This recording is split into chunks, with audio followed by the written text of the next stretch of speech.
બંધ કરી બોલો. એવી માન્યતા છે કે હોમિયોપેથિક દવાઓ ફક્ત જૂના અને હઠીલા રોગોમાં જ કામ કરે છે અને ઇમરજન્સી રોગોમાં કામ નથી આપતી. શું એ સાચું છે? આ વસ્તુ તદ્દન ખોટી છે. આ વસ્તુની ધારણા કેમ બંધાઈ છે? કેમ કે અત્યાર સુધી હોમિયોપેથી લેવા માટે જે લોકોને ક્રોનિક પ્રોબ્લેમ્સ હોય, જે લોકોને લાંબા ગાળાના પ્રોબ્લેમ્સ હોય, એ લોકો જ હોમિયોપેથ પાસે જતા હતા. જ્યારે કોઈ એક્યુટ ઇમરજન્સી આવે ત્યારે હોમિયોપેથ પાસે લોકો જતા નહીં પહેલાં. પણ હોમિયોપેથી જેટલી ક્રોનિક પ્રોબ્લેમ માટે એટલી અસરકારક છે, એટલી જ એક્યુટ ઇમરજન્સી માટે પણ અસરકારક છે. હું મારા પેશન્ટની વાત કરું, મારી પાસે મેલેરિયાના પેશન્ટ આવેલા અને 104 તાવ હોય ને હોમિયોપેથી દવા આપી હોય તો એ પછી એ તાવ ઉતરી જાય છે અને એના બ્લડ રિપોર્ટમાંથી બી, લોહીમાંથી પણ જે મલેરિયલ પેરાસાઇટ હોય છે એ પણ તદ્દન નીકળી જાય છે. બીજો કેસ મને યાદ છે, નાનકડું 4 વર્ષનું બાળક આવેલું એપેન્ડિસાઇટિસ લઈને, અને મા બાપ ખૂબ ગભરાયેલા કે એપેન્ડિસાઇટિસ છે, હવે તો ઓપરેશન જ કરવું પડશે. પણ દરેક કેસમાં એવું હોતું નથી. બહુ જ મેં ધીરજ આપી એ લોકોને અને હોમિયોપેથીથી અમે લોકોએ પૂરેપૂરું એને ક્યોર કરી શક્યા છીએ. એના રિપોર્ટ્સ તમને આ સીડીની અંદર મૂકેલા હું આપીશ. અને કોમનલી અસ્થમા, જ્યારે અસ્થમાનો એક્યુટ પ્રોબ્લેમનો અટેક આવે છે ત્યારે બધાને લાગે છે કે ઇન્જેક્શન લેવા પડશે, પણ એવું કશું જ થતું નથી. હોમિયોપેથીની દવાથી જો એકદમ બરાબર સિલેક્ટ કરેલી જો દવા હોય તો એકદમ અસરકારક થઈ શકે અને બહુ જ ટૂંક સમયમાં તમને એક્યુટ પ્રોબ્લેમ હોય, ઇમરજન્સી હોય ત્યારે પણ તમને રાહત મળી શકે છે. હોમિયોપેથિક દવાઓ ખૂબ જ ધીમે અસર કરે છે. શું એ પણ સાચું છે? જેમ કે મેં કીધું કે એપેન્ડિસાઇટિસ, અસ્થમા, મેલેરિયા, આ બધા રોગોમાં એટલું જો રિઝલ્ટ આપી શકતી હોય હોમિયોપેથી, તો તમે જ વિચારી શકો છો કે બિલકુલ સ્લો કામ કરતી હોતી નથી, ફટાફટ ફાસ્ટ કામ કરે છે. હા, પણ એ મહત્ત્વનું છે કે તમે 25 વર્ષ જૂનો લઈને રોગ આવ્યા હો ને પછી તમે કહો કે 25 દાડામાં મટાડી દો, તો એ શક્ય નહીં થાય. પછી તમે કહી શકો કે હા, હોમિયોપેથી સ્લો કામ કરે છે, પણ શું ખરેખર સ્લો કામ કરે છે ખરી? અચ્છા, શું હોમિયોપેથી દવાઓમાં સ્ટીરોઇડ હોય છે? હા, આ પ્રશ્નો બહુ જ કોમનલી હમણાં બધા જ હોમિયોપેથને પૂછવામાં આવે છે. આમાં 2-3 વસ્તુ આપણે ધ્યાન રાખવાની છે. પહેલી વસ્તુ કે સ્ટીરોઇડ્સ એ બધી જ વસ્તુનું સોલ્યુશન નથી.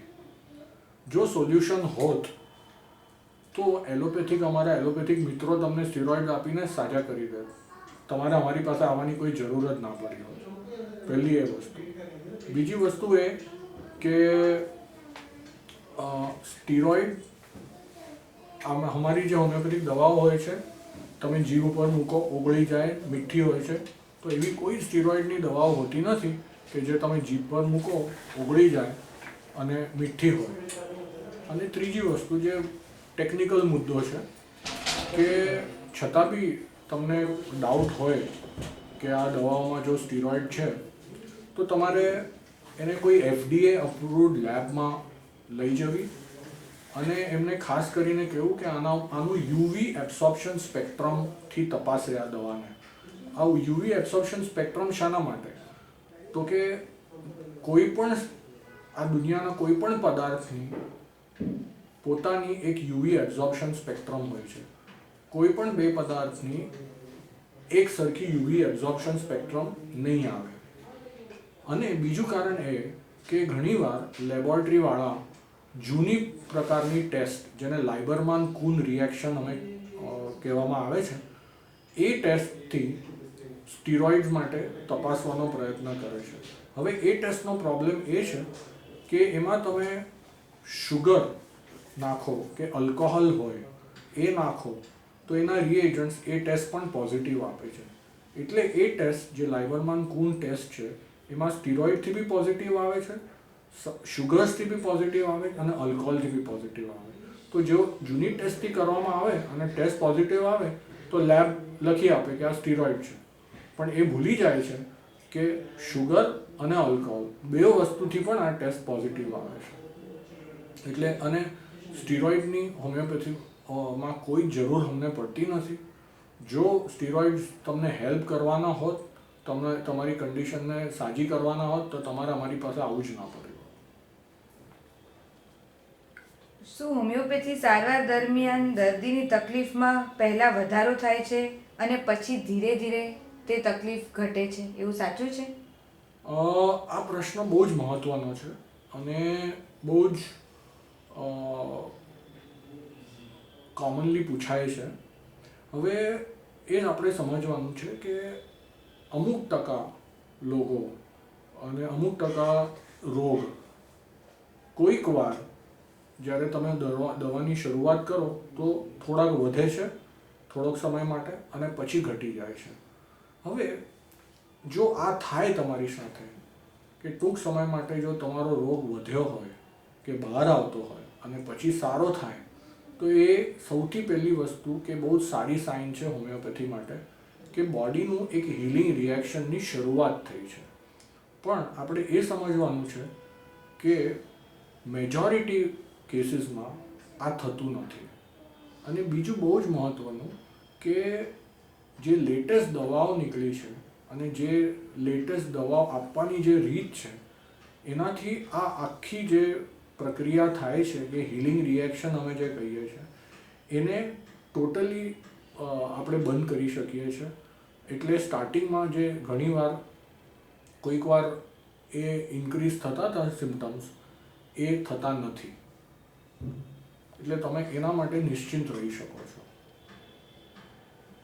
શું હોમિયોપેથિક દવાઓ ડાયાબિટીસના દર્દીઓને આપી શકાય? કારણ કે એ દવાઓમાં મીઠી મીઠી હોય છે અને તેની અંદર શુગર હોય છે. આ ઇમ્પોર્ટન્ટ છે કે પહેલાં તો કયા પ્રકારની શુગર હોય છે, તો કે લેક્ટોઝ ટાઈપની શુગર હોય છે. અને બીજી વસ્તુ કે તમે કેટલી માત્રામાં લો છો. 2, 3, 4 એકદમ ઝીણી ઝીણી ગોળીઓ 1 ચમચી સાકર કરતાં બી ઓછી હોય છે આમાં સાકર, તો કોઈ પણ પ્રકારની તમારા બ્લડ શુગર લેવલમાં વધારો કર્યા વગર તમે સેફલી લઈ શકો.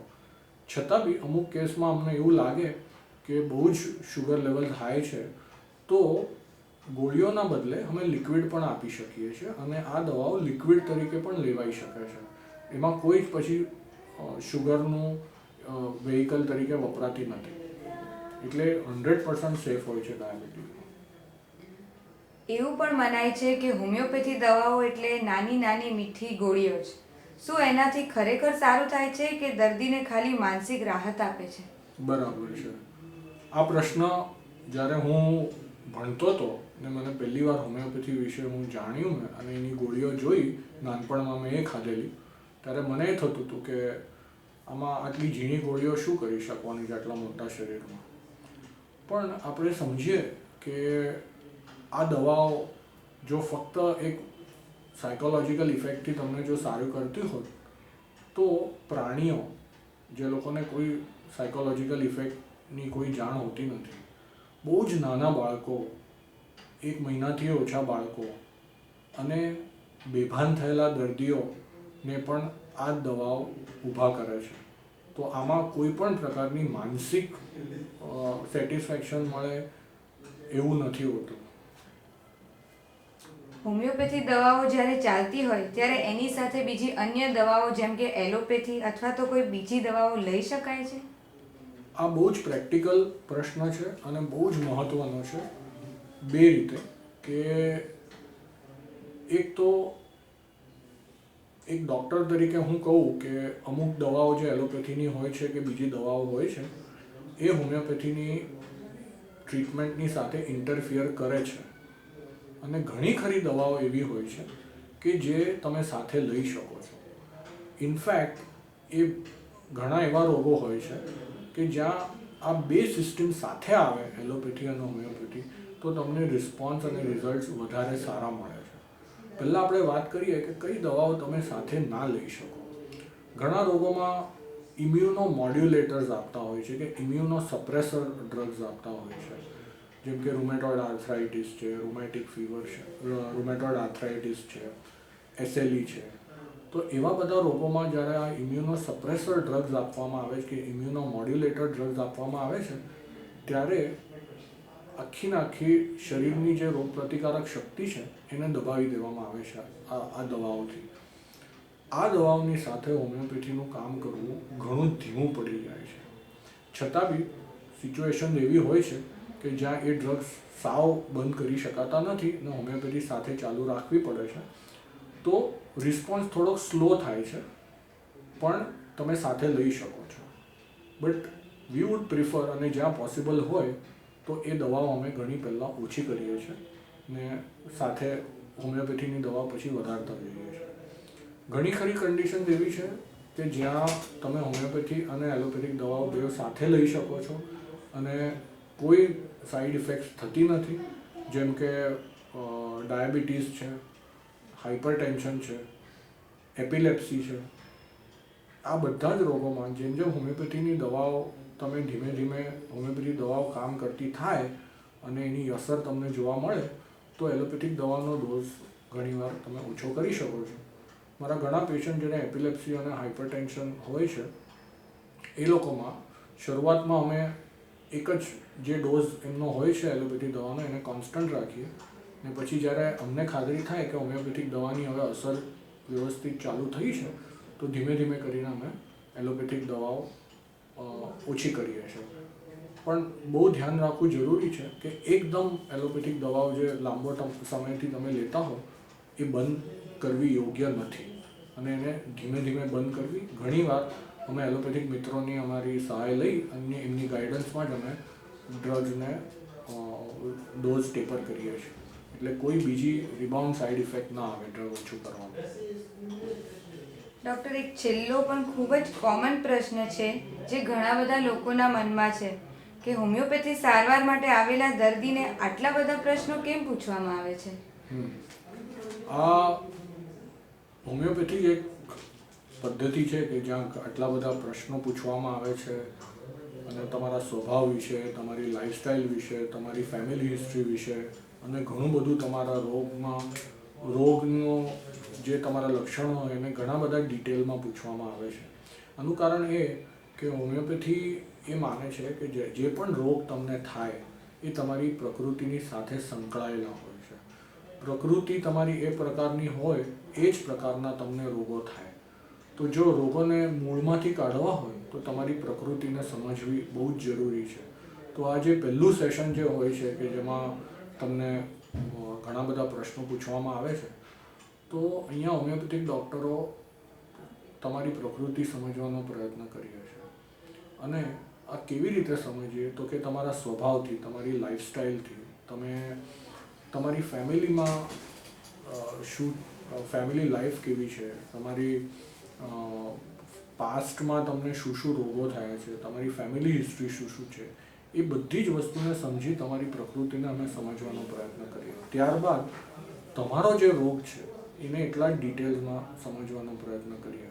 જેમ કે બે વ્યક્તિઓ આવ્યા હોય, બેવને મેલેરિયા થયો હોય પણ બેવનો મેલેરિયા તદ્દન અલગ રૂપે તમને બહાર દેખાય છે. અને આનું કારણ શું? તો કે બેવ દર્દીઓ ભલે મલેરિયાથી પીડિત હોય પણ એ લોકોની જે પ્રકૃતિ છે એ અલગ છે. એના કારણે બેવના મલેરિયા કમ્પ્લીટલી અલગ રીતે એ પેશન્ટમાં બિહેવ કરે. તો એ સમજવા માટે અમે આટલું ડિટેલમાં પ્રશ્નોત્તરી કરીએ છીએ પેશન્ટ સાથે.